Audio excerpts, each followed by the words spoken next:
الرحیم، السلام علیکم۔ شمال HD نیوز کے ساتھ میں ہوں امار الفت۔ آپ کو بتاتے چلے سردی کے موسم نے زبردست بارشوں کے ساتھ آغاز کر دیا۔ 2 دن سے مسلسل بارش نے سردی میں بھی اضافہ کیا۔ اچانک موسم نے کروٹ لی اور سردی کی شدت سے لوگوں کو نزلہ، زکام اور بخار نے حملہ کر دیا، اور خوش موسم کے ختم ہوتے ہی بارشوں سے جہاں سردی کا آغاز ہوا، وہیں پر اداروں کی نااہلی بھی سامنے آنے لگی۔ مین مانسیرا روڈ پر جگہ جگہ پانی کھڑا ہونے لگا، گلی محلوں میں بھی پانی نالوں سے ابل کر سڑکوں پر آنے لگا، عوام کو چلنے میں بھی دشواری ہونے لگی۔ محکمہ صحت کی جانب سے سردی سے بچنے کے لیے بھی خاص ہدایات جاری کی گئی ہیں۔ آپ کو بتاتے چلے سردی کے موسم نے زبردست بارشوں سے آغاز کر دیا۔ 2 دن سے مسلسل بارش نے سردی میں بھی اضافہ کیا۔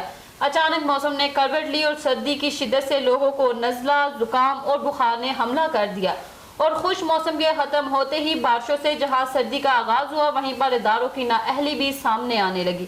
مین مانسیرا روڈ پر جگہ جگہ پانی کھڑا ہونے لگا، گلی محلوں میں بھی پانی نالوں سے ابھر کر سڑکوں پر آنے لگا، عوام کے چلنے میں بھی دشواری ہونے لگی۔ محکمہ صحت کی جانب سے سردی سے بچنے کے لیے بھی خاص ہدایات جاری کی گئی ہیں۔